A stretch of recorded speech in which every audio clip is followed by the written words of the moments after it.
Herzlich willkommen zum Thema Heilung auf geistigem Weg durch die Lehre Bruno Grönings.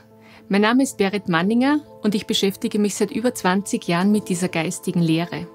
Dabei habe ich selbst an mir so viel Gutes erlebt und an anderen Menschen erfahren, dass es mir heute ein Bedürfnis ist, Ihnen mehr darüber zu erzählen.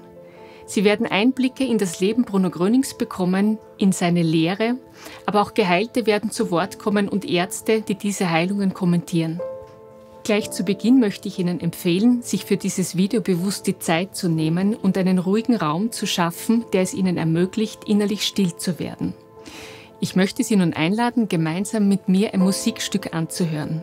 Das Besondere ist, dass Sie dabei die Möglichkeit haben, an Ihrem eigenen Körper etwas zu spüren. Bruno Gröning sprach in diesem Zusammenhang von einer Kraft, er nannte sie Heilstrom.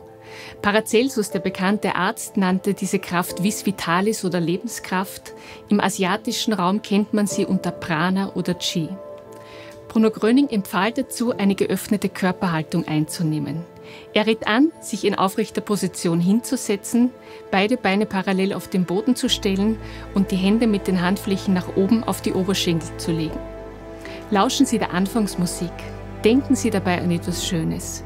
Wenn Sie möchten, können Sie Ihre Augen schließen oder sie geöffnet halten. Sehen Sie zu, dass Ihre Gedanken ruhig werden oder lassen Sie sie einfach vorbeiziehen. Und beobachten Sie währenddessen, was Sie an Ihrem Körper wahrnehmen und spüren.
Vielleicht konnten Sie nun während dieser Musik bereits etwas von dieser Kraft spüren.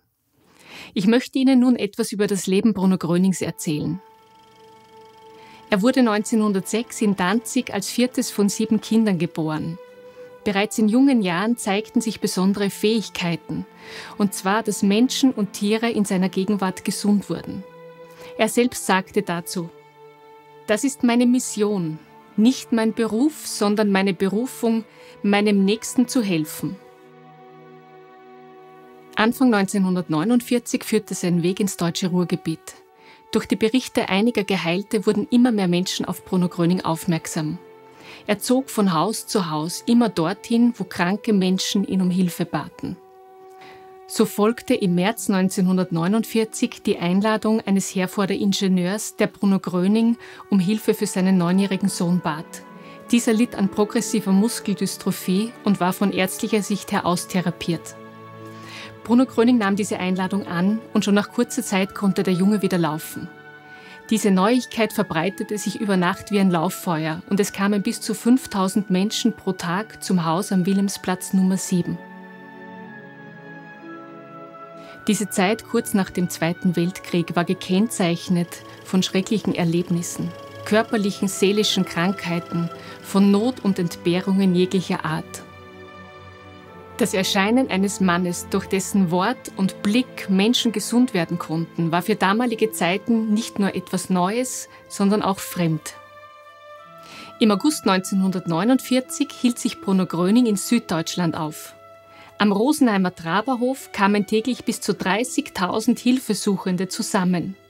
Und wieder geschahen dort unzählige Heilungen. Von dem Tag an dem Bruno Gröning in der Öffentlichkeit erschien, erschwerten Gegenkräfte sein Leben, was bis zu seinem Tod im Jahr 1959 so bleiben sollte.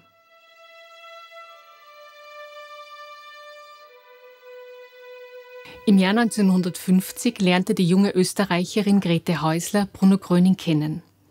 Bereits bei ihrer ersten Begegnung erlebte sie die spontane Heilung von 3 aus medizinischer Sicht unheilbaren Krankheiten. Aus großer Dankbarkeit wurde sie eine enge Mitarbeiterin Bruno Grönings und half auch mit, Gemeinschaften aufzubauen.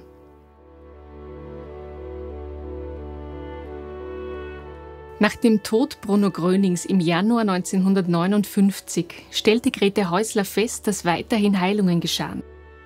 Im Jahr 1979 gründete sie den Bruno Gröning Freundeskreis. Dieser ist ein freier internationaler Zusammenschluss von Menschen, die sich mit der Lehre Bruno Grönings beschäftigen und diese als wertvoll und hilfreich erkannt haben. Vor ihrem Tod im Jahr 2007 übergab sie die Leitung des Bruno Gröning Freundeskreises an ihren Sohn Dieter Häusler. Weltweit gibt es ca. 80.000 Freundinnen und Freunde Bruno Grönings in fast 130 Ländern und über 3.000 Gemeinschaften. Diese örtlichen Gemeinschaften finden alle 3 Wochen statt. Dort treffen sich Menschen, um gemeinsam die Kraft aufzunehmen und sich über ihre persönlichen Erlebnisse auszutauschen.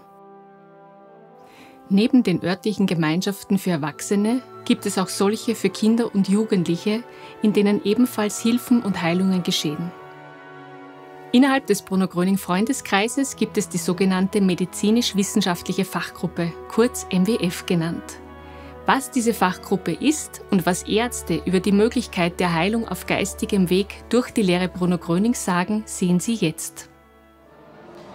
Die medizinisch-wissenschaftliche Fachgruppe, abgekürzt MWF, ist der Zusammenschluss der Heilberufler innerhalb des Bruno Gröning Freundeskreises und deren Hauptaufgabe, deren Aufgabe ist es, Heilungsberichte zu prüfen, zu dokumentieren und für die Öffentlichkeit freizugeben.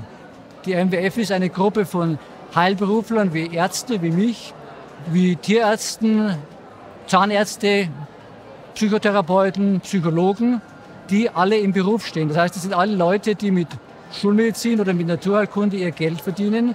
Das sind geerdete Leute. Und diese geerdeten Leute haben irgendwann erkannt, dass es etwas Höheres gibt, dass es etwas gibt, was man aufnehmen kann, wenn man einen festen Glauben hat und dass dann Dinge passieren können, die man eben im Alltagsleben, in diesem geerdeten Alltagsleben nicht erlebt. Das heißt, jeder von denen hat erkannt und geprüft, dass das Ende der Fahnenstange, das sie bisher kannten, dass das nicht mehr existiert. Ja, ich bin in der medizinisch-wissenschaftlichen Fachgruppe und es ist mir eine große Freude, auch an den Informationsvorträgen teilzunehmen, weil ich als Ärztin natürlich sehr den Willen in mir habe, dass die Menschen gesund werden. Und hier habe ich etwas gefunden, wo ich mit meinen Aussagen oder mit dem, was ich selber überprüft habe, die Menschen informieren kann, dass es da noch etwas anderes gibt und dass sie nicht nur auf medizinischem Wege Linderung bekommen, sondern dass es hier auch Heilung gibt. Bruno Gröning sagte, jede Krankheit kann geheilt werden, aber nicht jeder Mensch. Das hat was damit zu tun, inwieweit der Mensch sich dieser Heilkraft öffnet, wie weit er daran glauben kann und wie diszipliniert er auch diese Heilkraft aufnimmt.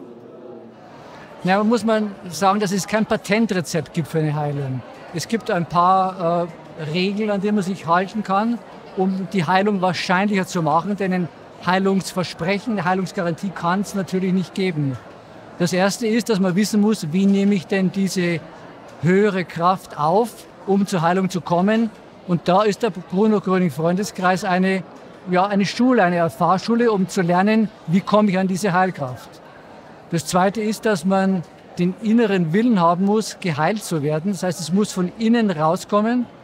Und der dritte Punkt ist, und das ist wahrscheinlich der wichtigste, dass ein ganz fester Glauben da sein muss, dass es etwas Höheres gibt, das Dinge bewirken kann, das ich in meinem bisherigen Leben nicht gekannt habe, vielleicht auch nicht für möglich gehalten habe. Und bei den Infovorträgen ist es oft vorgekommen, dass Menschen gesagt haben, sie kamen mit Schmerzen im Rücken oder in den Knien oder im Kopf und nach dem Vortrag war alles weg und ist auch weggeblieben. Und das zu erleben, ist dann immer die besonders große Freude. Und das hatte ich jetzt gerade auch erlebt, als ich in Israel 9 Vorträge gehalten habe, in 9 Städten. Und jedes Mal waren 1 bis zu 5 Interessierte dabei, die von solchen spontanen Verbesserungen gesprochen haben. Ich habe zum Beispiel erlebt, dass ich auf Informationsvorträgen, also wo ich als Arzt mitgewirkt habe, Heilungen kommentiert habe, wie heute auf dem Kongress, dass da Heilungen geschehen sind im Publikum, also spontan während des Vortrags. Ich kann mich in Belgien an einen Mann erinnern, der nach einem Autounfall vor Jahren mit einer schweren Schulterverletzung chronische Schmerzen hatte, der natürlich schon alles getan hatte, was die Medizin und die Physiotherapie bietet. Aber er brauchte immer wieder Schmerzmittel und der Arm war eingeschränkt in der Beweglichkeit. Und nach dem Vortrag waren die Beschwerden komplett weg und er hat uns vorgemacht, wie beweglich der Arm in allen Richtungen wieder war, was er 3 Jahre nicht konnte. Ja, als Ärztin bin ich ursprünglich gekommen, um etwas zu finden für meine Patienten. Aber da habe ich gar nicht an mich selbst gedacht. Und es war so, dass ich nach 1,5 Jahren auch der regelmäßigen Kraftaufnahme Selbstheilung gespürt habe. Selbstheilung von einem atopischen Ekzem an beiden Armen, am Körper. Und das war von einem Tag zum anderen verschwunden. Das kann man sich gar nicht vorstellen als Arzt. Wenn noch die Haut wund war und schrecklich gejuckt hat und über Nacht völlig sauber, völlig frei war, das geht überhaupt nicht, dass man sich das vorstellen kann. Und das überzeugt einen auch erstmal. Und das größte Erlebnis war, mein Vater hatte einen Schlaganfall gehabt an einem heißen Sommertag mit einer kompletten Linksseitenlähmung. Er ist, nachdem wir dann den Notarzt gerufen haben, ins Krankenhaus gekommen. Und er wurde dort untersucht, hatte den Verdacht auf eine Hirnblutung und dadurch konnte man ihm keine Medikamente außer Infusionen geben. Also normalerweise kann man blutverdünnende Medikamente geben, aber das war ausgeschlossen, weil die Gefahr bestand, dass man die Hirnblutung verstärkt. Also hat man ihn nur beobachtet und in diesen 2 Tagen, wo er dort war, haben wir mit ihm über die Lehre Bruno Grönings gesprochen. Ich habe ihm gezeigt, wie er den Heilstrom aufnimmt und er ist als gesunder Mensch nach 2 Tagen aus dem Krankenhaus gegangen. Jetzt muss man dazu sagen, dass man das in der Medizin kennt. Also es gibt komplette Halbseitenlähmung durch Schlaganfälle, die sich innerhalb von Minuten, Stunden oder Tagen komplett zurückbilden können. Das Verwunderliche war, ich hatte im Abschlussgespräch mit dem behandelnden Assistenzarzt habe ich ihn gefragt, wie er die ganze Situation einschätzt. Und er meinte, wir haben den Fall Ihres Vaters im Team besprochen. Und die haben auch kurz vor Entlassung nochmal eine CT-Aufnahme des Gehirns gemacht und haben dort gesehen, dass eine erhebliche Schädigung der rechten Hirnhälfte da war. Und das macht immer die Lähmung auf der anderen Seite. Und er hatte ja aber keine Beschwerden mehr und hat zu mir gesagt, wir können uns im Ärzteteam nicht erklären, warum Ihr Vater keinerlei Beschwerden mehr hat. Und wissen Sie, wenn Sie sowas erleben, und ich könnte noch vieles aufzählen, dann ist man zum einen verblüfft, weil das hat man so nicht gelernt als Arzt an der Universität, dass es im Grunde keine Grenze gibt erstmal. Und wenn es dann noch in der eigenen Familie geschieht oder indem man hier einen Vortrag hält, ja, dann ist man so dankbar, dass man diese Information an alle Menschen weitergeben will. Und das widerspricht auch nicht, dass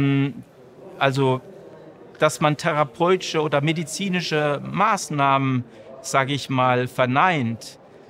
Man soll zu seinem Arzt gehen, zu seinem Therapeuten und idealerweise auch ihm vertrauen. Das hat auch Bruno Gröning schon gesagt. Und trotzdem kann man anfangen, sich mit dieser Lehre zu beschäftigen, den Heilstrom aufzunehmen. Und ja, wenn es richtig ist, so Gott will ich mal sagen, hat er auch die Möglichkeit, gesund zu werden. Besonders hervorheben möchte ich noch einmal, dass im Bruno Gröning Freundeskreis weder diagnostiziert, therapiert, untersucht noch behandelt wird.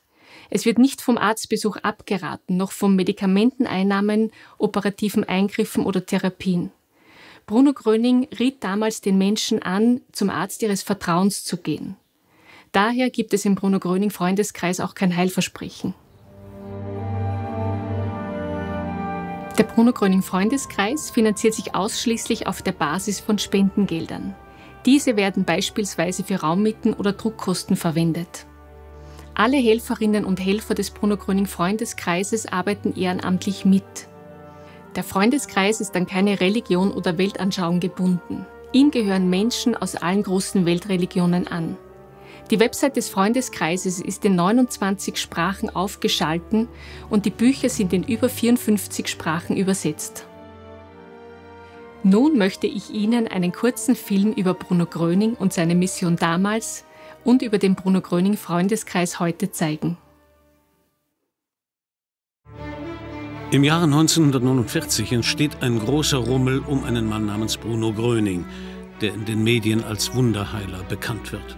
Tausende Menschen suchen ihn in verschiedenen Städten Deutschlands auf. Immer wieder hört man von neuen, unglaublichen Heilungen. Selbst von Ärzten als unheilbar Diagnostizierte schwören auf seine wundersamen Kräfte. Die einen bezeichnen ihn als Messias, andere als Scharlatan. Ich war heute in Rosenheim am Traberhof. Du glaubst gar nicht, was da los ist. Da waren tausende Menschen und der Gröning, der sprach. Ach Gott, der Gröning. Fängst du schon wieder damit an? Da waren so viele Kranke in Rollstühlen, auf Tragbaren. Und plötzlich sind da welche aufgestanden. Nun hör aber auf. Ich hatte eine gelähmte Hand.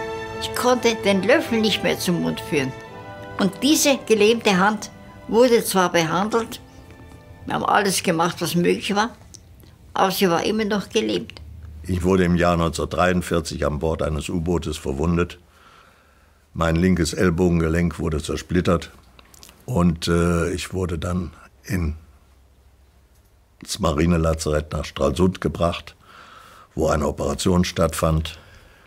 Nach der Operation stellte man fest, dass der Arm sich nicht bewegen ließ, dass er angewinkelt stehen blieb. Bis 1949 war es so. Man kannte mich nicht anders. Mehrfach wurde ich nur noch genannt, der Mann mit dem einen Arm, weil es so aussah, als wenn ich links eine Prothese trug. Es war sehr schmerzhaft und diese chronische Ischias, die zieht sich ja dann an der Hinterseite des Beines herunter, die bewirkte allmählich eine Lähmung. Alles, was man da unternehmen konnte, ist auch gemacht worden an Spritzen und Behandlungen. Zum Schluss sagte der Nervenarzt, ja, ich kann Ihnen auch nicht weiter mehr helfen. Ich überweise Sie mal nach Bethel zu Professor Jaspersen. Das ist mein Chefarzt gewesen und das ist der Mann hier in Ostwestfalen.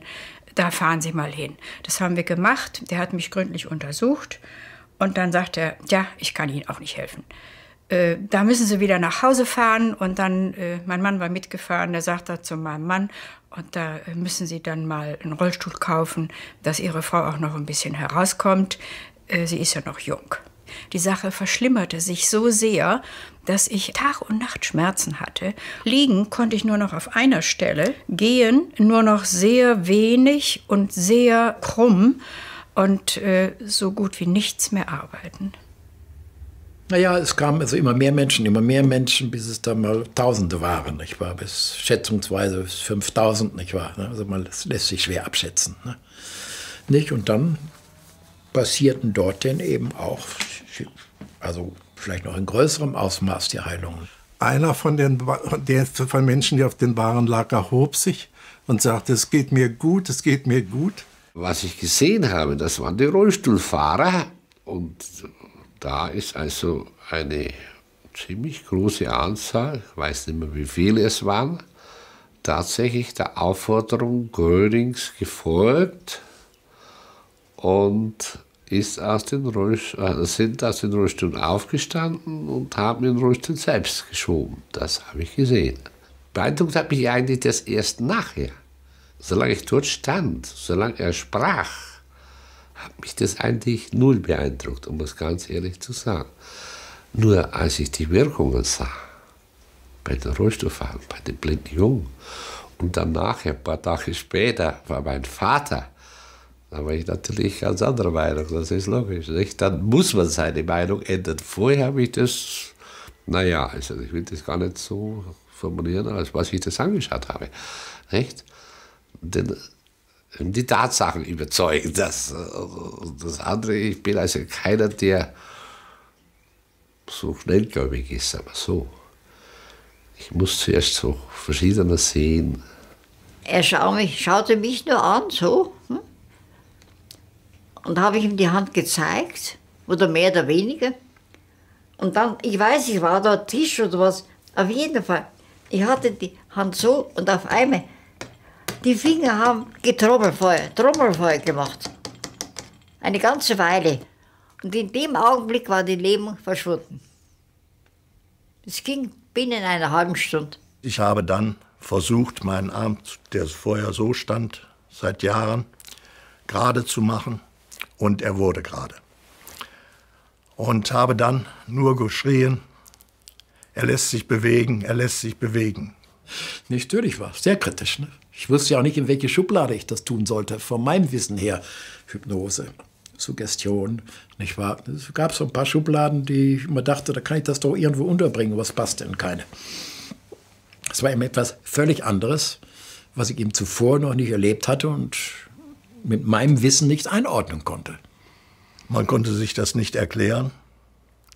Wenn man einen Menschen jahrelang gesehen hat, der immer mit dem angewinkelten Arm rumgelaufen ist und auf einmal den Arm bewegen kann, dann taucht natürlich die Frage auf, wie kommt denn das? Und ich habe dann eigentlich immer für Gröning gesprochen und habe gesagt, ich hätte es nicht geglaubt vorher, bin aber durch meine eigene Heilung davon überzeugt worden, dass er etwas konnte, was eben die Mediziner nicht geschafft haben bei mir. In diesem einen einzigen Augenblick, in dieser einen einzigen Sekunde, da ist es passiert. Ich kann nicht sagen, was. Ich kann Ihnen das nicht erklären, auch heute nicht, auch nach 45 Jahren noch nicht. Ich weiß keine Erklärung, auch mein Mann nicht. In dieser einen Sekunde stand er auf und ich stand mit auf. Wieso, weiß ich nicht. Ich stand einfach auf. Genau weg von meinem Sofa, auf dem ich gelegen hatte. In diesem Augenblick waren alle Schmerzen weg. Ich konnte ganz gerade stehen, ohne jede Behinderung. Und ich stand ihm gegenüber in einem ganz kurzen Abstand. Er war ja nicht sehr groß, kaum größer als ich. Ich konnte ihm genau in die Augen sehen. Und ich sah ihm in die Augen und da sah ich ein Strahlen drin, das ich nicht beschreiben kann. Und in diesem Augenblick hatte ich das Gefühl, wenn du jetzt nicht aufgestanden wärst, dann hättest du deine letzte Chance verpasst. Deine einzige, allerletzte Chance, wieder gesund zu werden. Ich stand da ohne Schmerzen, gerade. Und ich war immer so stolz gewesen auf meine gerade Haltung und hatte sie nicht mehr haben können. Ich habe mich an Tischen und Stühlen entlang gequält. Und da stand ich. Und ich war frei und ich war auf eine ganz sonderbare Art und Weise glücklich. Während einer Gemeinschaftsstunde lernt Adolf Groth Bruno Gröning kennen. Er hatte Magenkrebs und war von den Ärzten aufgegeben. Der Krieg, der hat uns gestempelt. Der Krieg hat uns kaputt gemacht. Das war das Ganze seelisch kaputt. Wir waren noch keine normalen Menschen im Krieg. Wir waren noch Hyänen. Als normaler Mensch können sie auch keiner schießen. Nee. Und da mussten wir entweder du oder ich. Das ist doch nicht mehr normal. Nee, unser Leben hing ja am Strohhalm. Und dann sucht man nach etwas. Genauso, wenn man an der Front ist. Man sucht nach einem Strohhalm, wo man sich an festhalten kann. Nee, jeden Moment kann das auch sein. Nee, das ist schlimm, wenn man so was erlebt. Nicht? Und da ist kein Wunder, dass wir krank wurden, dass wir seelisch kaputt. Ich stand doch mit einem Bein im Grab. So krank war ich. Nee, ich war Hilfe. Nee, ich konnte nicht mehr essen und nicht. Und wie ich später erfahren habe, mein Hausarzt, der hat gesagt, ich hätte Leberkrebs, Magenkrebs. Und dann sind wir da hingefahren. Wie das zustande gekommen ist, weiß ich auch nicht mehr genau. Irgendwie waren mit mehreren Mann. Dann sind wir da hingefahren und dann war also eine Erlösung. Eine Erlösung war das für uns. Für alle, die da gewesen sind. Das Saal war voll. Eine Erlösung war das. Für alle. Also man war wie von neu geboren. Nicht so leicht und fühlte man sich die Schwere, die war aus dem Körper raus. Und in dem Moment und auch noch wie weggefahren, da waren wir nicht mehr krank. Wir haben nichts mehr von Krankheit gespürt. Der war weg. Und gleich, wie wiederkam, konnte ich essen. Und kam auch nicht wieder. So einfach. Aber das sind diese Übertragungen von Gröning, seine Kräfte, die er ausgestrahlt hat. Und der Körper wurde aufgelockert und dann hat der Körper wie einen freien Durchlauf, freien Strom, wie man mal so sagen. Dann kann alles wieder normal gehen. Und wer das nicht glauben will, der muss das sein lassen. Aber mein Glauben, den kann mir keiner nehmen. Und ich bin diese Einstellung. Und habe ich damals bekommen und habe ich heute noch. Und ich fahre gut mit. Ich werde alt. Bin alt oder werde alt, wie soll ich mich ausdrücken? Und das ist das Schönste. Ich freue mich am Leben, dass ich noch da bin. Und dass ich noch gesund bin.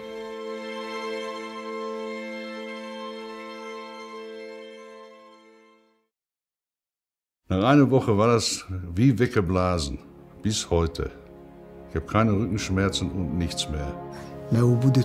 Innerhalb von 3 Monaten war dieser ganze Schmerz, dieses ganze Unbehagen verschwunden. Und meine Frau ist geheilt. Ich danke Gott. Einige Tage vorher erhielt ich die Röntgenaufnahmen. Der Arzt hat sie angeschaut und mit den vorhergehenden verglichen und konnte es nicht glauben. Er schaute sich die Aufnahme nochmals an und sagte: Freund, du bist geheilt. Das ist unglaublich. Bruno Gröning war in den 50er Jahren als Wunderheiler bekannt geworden, als unfassbare Heilungen berichtet wurden und Zehntausende Menschen zu seinen Wirkungsstätten strömten. Weil sich eben das wie ein Lauffeuer rumgesprochen hatte, dass er da Menschen heilen kann in größeren Mengen, war der ganze Wilhelmsplatz voller Leute, Lahme, Kranke aller Art, Gebrechliche, mit Stöcken, mit Bahren, mit Rollstühlen. Ich habe ihn insgesamt, glaube ich, 4-mal längere Zeit gesprochen. Unbezweifelbar war für mich, dass von ihm Kräfte ausgingen, die die Heilung bei Menschen bewirkte. Er wollte den Menschen helfen, den Menschen, die glaubten, er könne ihnen helfen. Und ich habe den Eindruck, dass er vielen von ihnen tatsächlich helfen konnte und auch, soweit er arbeiten durfte, geholfen hat. Obwohl Gröning schon 1959 gestorben ist, wächst die Zahl der Menschen, die sich mit ihm und seiner Lehre befassen, ständig. Das Einstellen hat mich sehr begeistert. Und als Ärztin fand ich, dass es sehr wichtig war, diese Lehre unter den Menschen zu verbreiten. In meinen Augen hat Bruno Gröning sehr gesunde Dinge gelehrt. Wir haben gesehen, dass Menschen, die da saßen und seinen Vortrag anhörten, eine Heilung erfuhren, nur weil sie dem, was er sagte, zugehört haben. und durch den Einfluss, den das auf ihre eigenen Überzeugungen hatte. Dies sind sehr, sehr kraftvolle Ideen und es ist wichtig, sie anzuerkennen.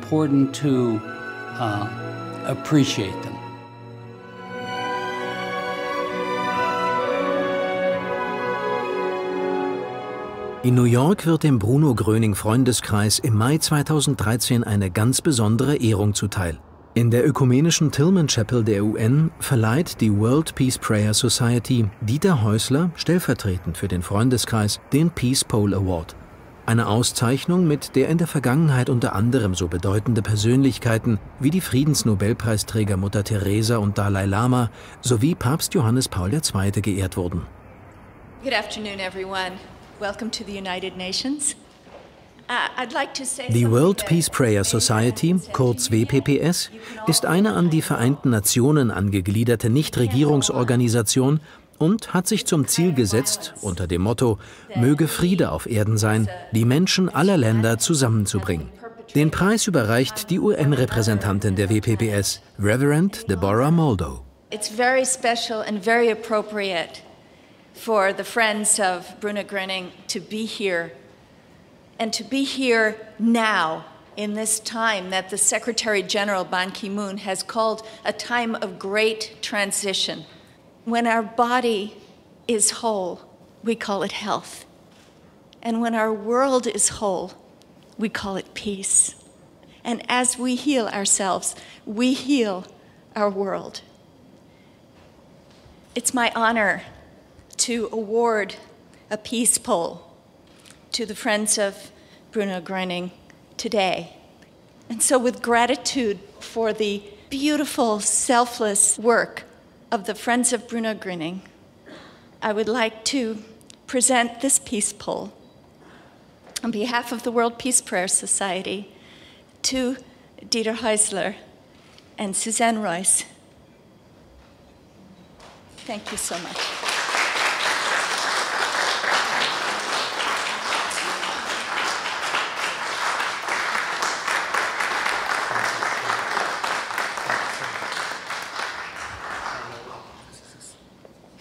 Thank you so much. I see it's a sign for Bruno Gröning and his work. And I see it's a sign for all the friends to continue his work, to make peace, love and health on earth. Thank you so very much. Thank you very much. Thank you.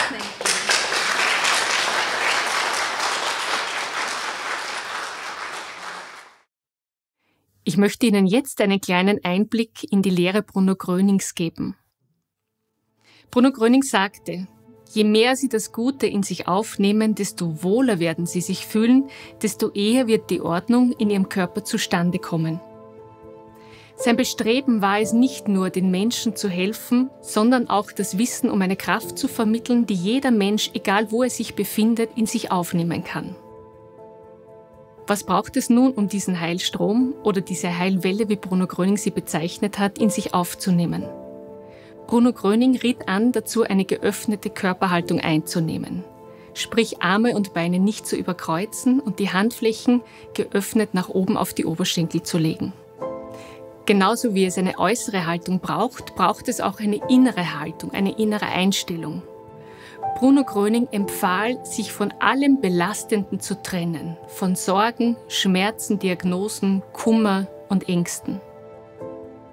Bruno Gröning verglich den Menschen Zeit seines Lebens zum besseren Vergleich mit einer Batterie. Je mehr gute Energie der Mensch in sich trägt, umso wohler fühlt er sich. Durch das tägliche Leben, aber auch durch negative Gedanken oder wenn sich der Mensch ärgert, verliert er Energie. Ist der Mensch energielos, so zeigt sich das in Form von Nervosität, Kraftlosigkeit oder Unruhe. Die bewusste Aufnahme dieser Heilkraft nannte Bruno Gröning Einstellen. Dabei kann man so viel positive Kraft in sich aufnehmen, um jederzeit über eine vollgeladene Batterie zu verfügen. Diesen Vorgang verglich Bruno Gröning auch gerne mit einem Radiogerät. Dieses empfängt auch nur dann den richtigen Sender, wenn die richtige Sendefrequenz eingestellt ist.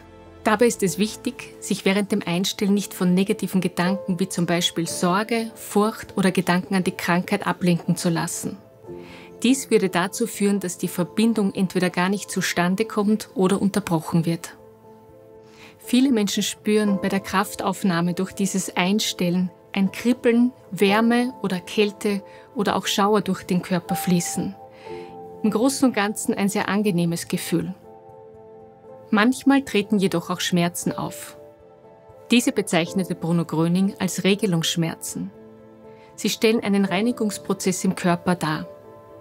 Fließt die positive Energie durch den Körper und trifft dort auf Blockaden, so versucht dieser Heilstrom, das Negative zu entfernen. Bruno Gröning empfahl sich mindestens 2-mal am Tag, am besten 9 Uhr morgens und 21 Uhr abends, mit dieser göttlichen Kraft durch das Einstellen zu verbinden. Tausende von Heilungsberichten bestätigen die Möglichkeit der Heilung auf geistigem Weg durch die Lehre Bruno Grönings. In Deutschland befinden sich rund 18.000 dokumentierte Heilungsberichte in einem Archiv. Ich möchte Ihnen 2 davon in einem kurzen Clip nun vorstellen. Bueno, pues desde 1997 padecí. Seit 1997 litt ich an Bandscheibenvorfällen. Die Schmerzen waren schrecklich, fürchterlich.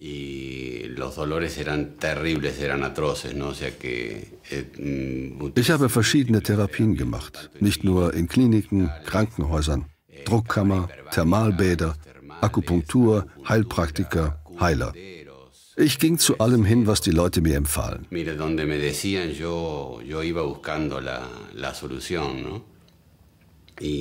Nun ja, die Schmerzen, die ich hatte, waren furchtbar.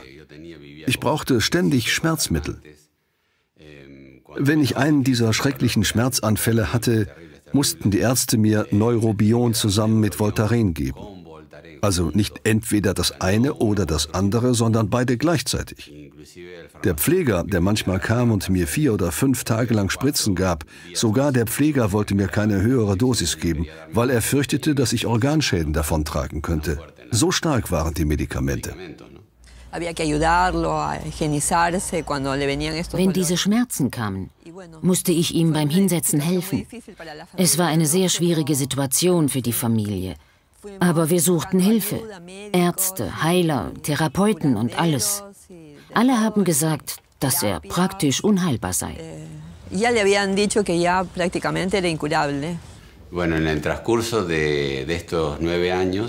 Im Verlauf dieser 9 Jahre stellten die Ärzte aufgrund der Röntgenaufnahmen und Magnetresonanzen fest, dass ich mehrere Bandscheibenvorfälle hatte. Das heißt, an 3 verschiedenen Stellen der Wirbelsäule hatte ich Bandscheibenvorfälle.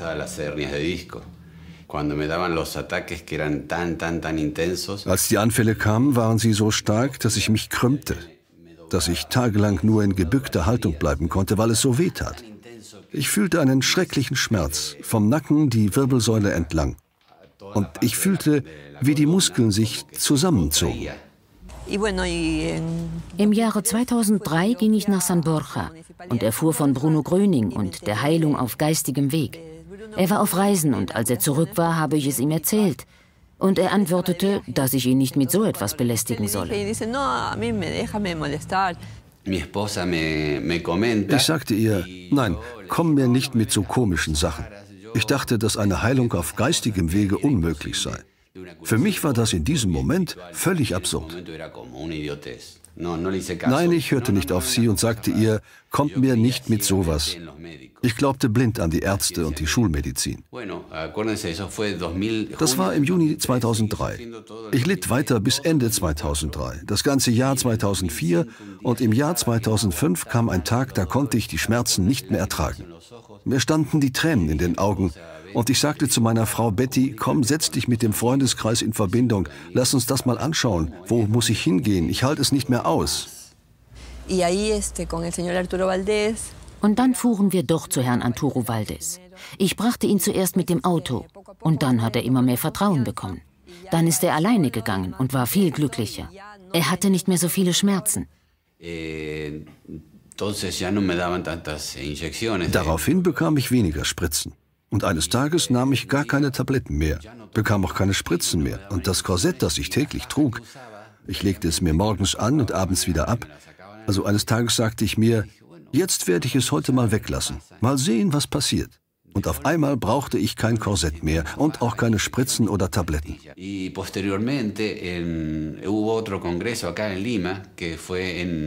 Danach gab es einen Vortrag im Oktober 2006 in Lima. Und einige Tage vorher erhielt ich die Röntgenaufnahmen. Der Arzt hat sie angeschaut und mit den vorhergehenden verglichen und konnte es nicht glauben. Er schaute sich die Aufnahme nochmals an und sagte: Freund, du bist geheilt. Das ist unglaublich. Einige Tage später lernte ich Dr. Jorge Castañeda kennen und er sagte das Gleiche. Er war erstaunt über dieses Wunder, das Gott in meinem Körper getan hatte. Ja, mit circa 17 Jahren sind mein damaliger Freund, der später mein Mann wurde, und ich sind wir von einem Bekannten auf einen Joint eingeladen worden, auf Haschisch-Zigaretten. Wir haben dann mitgeraucht und es ist dann so weitergegangen, wir haben dann die nächsten 2-3 Mal, wo wir uns gesehen haben, haben uns wieder einladen lassen. Und dann haben wir angefangen, dass wir selber kaufen, am Anfang 10 Gramm meistens, die haben wir am Wochenende geraucht. Man trifft dann einfach immer mehr Menschen, die auch Drogen nehmen und lernt dann einfach alles Mögliche kennen. Ich habe dann angefangen mit LSD-Trips, mit Speed, mit Kokain, Tabletten in Verbindung mit Alkohol, bis zum Heroin. Also wenn ich jetzt so denke, mir fällt keine Droge ein, egal ob Ecstasy, ganz egal, die ich nicht genommen hätte.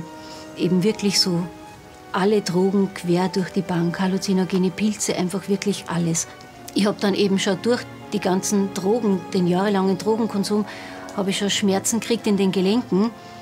Und wegen den Gelenkschmerzen bin ich dann zu einem Arzt gegangen, der hat mich akupunktiert. Und bei diesem Arzt habe ich einen Flyer gesehen, Heilung auf geistigem Weg durch die Lehre Bruno Grönings, Einladung zu einem Ärzteinformationsvortrag. Der Ärzteinformationsvortrag war am 22. Oktober 1998. Das Ärzteinfo war aus, wir sind nach Hause gefahren und im Auto kriege ich auf einmal den Gedanken, jetzt hörst du auf zum Rauchen, zum Haschischrauchen. Und habe das zu meinem Bruder dann gesagt, sage ich, was der jetzt hör ich auf zum Haschischrauchen.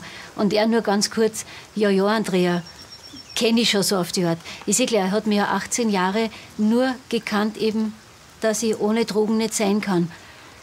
Es war dann so, ab dem 22. Oktober 98, ab diesem Abend bis heute, habe ich keine harten Drogen mehr genommen. Kein Heroin, kein Kokain, keine Tabletten, gar nichts. Und das, was für mich medizinisch auch so wichtig und interessant ist, sie hatte keine körperlichen Entzugserscheinungen. Normalerweise nach jahrzehntelangem Drogenmissbrauch tritt einfach ein körperlicher Entzug ein und der ist bei ihr nicht eingetreten. Dieser Bericht ist so etwas Besonderes von der Frau Mattelschweiger, weil er weder medizinisch noch psychologisch zu erklären ist. Diese Heilung hätte so nicht stattfinden können.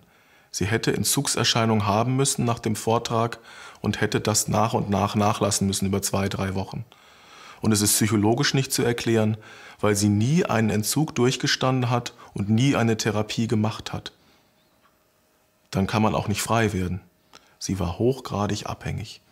Und dann ist sie spontan durch die Aufnahme dieses Heilstroms, den Besuch dieses Infovortrags, wo sie sich vorher noch zugedröhnt hatte mit Haschisch, ist sie frei geworden und ist frei geblieben. Und das jetzt schon an die 10 Jahre. Das ist für mich psychologisch weder erklärbar noch überhaupt nachvollziehbar. Ich weiß noch, wo ich die Heilung im Rechner hatte und drauf geschaut habe. Ich habe den Mund offen gehabt und habe lange diesen Bildschirm angeschaut und mir ist nichts mehr eingefallen. Und genauso stehe ich heute da. Ich kann das nicht erklären. Heute geht es mir richtig gut. Ich fühle mich einfach frei, kann mein Leben wieder genießen, kann so wie heute einfach in der Stadt sitzen und was trinken und brauche nicht denken, wo kriege ich die nächsten Drogen her. Ja, ich fühle mich einfach wie ein gesunder junger Mensch. Ja, einfach lebensfroh, die Freude wieder, kann mein Leben wieder genießen. Nach diesen beeindruckenden Heilungen möchte ich Sie nun einladen, mit mir nochmal ein Musikstück anzuhören.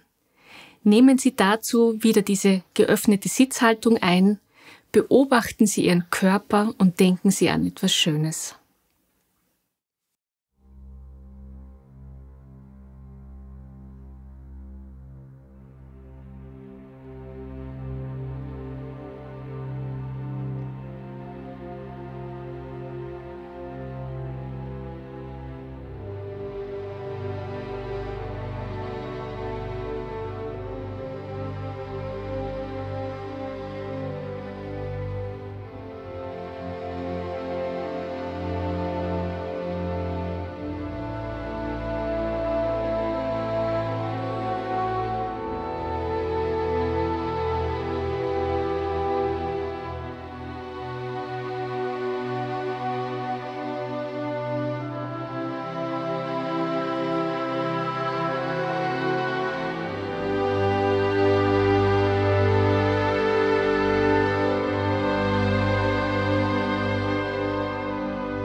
Sie haben nun von mir viele Informationen erhalten, womöglich selbst an Ihrem eigenen Körper diese Heilkraft gespürt. Auf unserer Website finden Sie weitere Informationen zu Dokumentarfilmvorführungen, Informationsvorträgen und Gemeinschaftsstunden. Sie haben auch die Möglichkeit, sich auf YouTube den Dokumentarfilm über das Leben Bruno Grönings anzusehen. Wenn Sie weitere Informationen über den Bruno Gröning Freundeskreis haben möchten oder eine persönliche Einladung zu einem Informationsvortrag in Ihrer Nähe, so nutzen Sie das Kontaktformular auf unserer Website. Zum Abschluss bleibt mir nur noch Ihnen alles erdenklich Liebe und Gute zu wünschen. Ich würde mich sehr freuen, wenn Sie an sich selbst und an Ihren Lieben positive Erfahrungen mit der Aufnahme des Heilstroms machen. Alles Gute!